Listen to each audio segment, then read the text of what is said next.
بسم اللہ الرحمن الرحیم۔ ناظرین السلام علیکم۔ YouTube news channel Kharian gazette میں ہوں گل بخشا۔ کھاریاں تو کھاریاں ہیں۔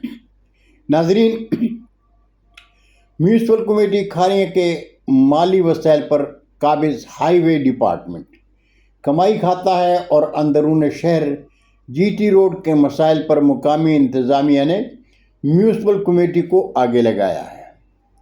حال ہی میں تپلا ریلوے برج کے قریب جی ٹی روڈ کا نشیبی حصہ بارش خاص کر برسات میں جوہر بن جاتا ہے، جس سے ہائی وے پر ٹریفک کا نظام درہم برہم ہو جاتا ہے۔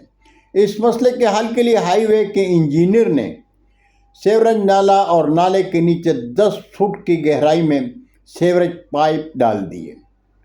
جانے اس نے خود سوچا یا اس جیسے کسی سفارشی انجینئر نے مشورہ دیا۔ پہلی برسات میں نالا اطراف سے پائپ پر گرا اور پائپ بند ہو گئے، جس کی وجہ سے جی ٹی روڈ پر برساتی پانی جوہر کی صورت کھڑا ہو گیا، جو کہ میونسپل کمیٹی کھاریاں کے لیے درد سر بن گیا اور ہائی وے ڈپارٹمنٹ منظر سے غائب۔ اس فضول منصوبے پر ہائی وے ڈپارٹمنٹ کی کتنی لاگت آئی، کتنی کام آئی اور کتنی مختلف جیبوں میں گئی، اللہ جانتا ہے۔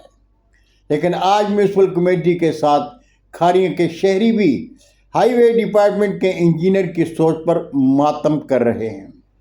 حیران ہے کہ انجینئر نے 10 فٹ کی گہرائی میں پائپ کیوں اور کیا سوچ کر ڈالے۔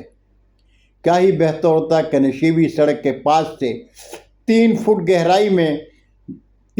گہرائی میں نالا شروع ہوتا اور جہاں نالے کا پانی گرانا مقصود تھا، اس گہرائی تک نالا بتدریج گہرا رکھتے ہوئے 10 فٹ کی گہرائی تک لے جایا جاتا، تو برساتی پانی گولی کی طرح نالے میں سے گزرتا۔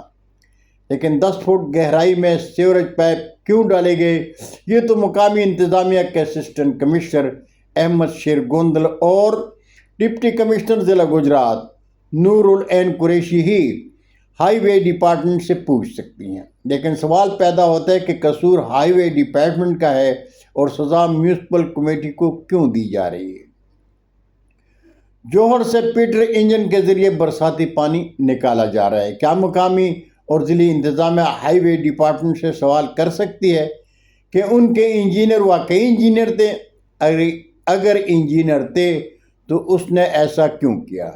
ہم کھاریاں کے شہری تو ہائی وے ڈپارٹمنٹ کی کارکردگی پر ماتم ہی کر سکتے ہیں۔ بہت شکریہ ناظرین، زندگی نے ساتھ دیا تو برقی رابطے میں انشاءاللہ پھر ملاقات ہوگی۔ تب تک کے لیے اجازت۔ جاتے جاتے درخواست ضرور کروں گا کہ میرے چینل کو سبسکرائب کریں، دوستوں کے ساتھ شیئر کریں اور چینل کی گھنٹی ضرور بجائیں۔ اللہ ہم سب کے پاکستان کا حامی و ناصر ہو۔ پاکستان زندہ باد۔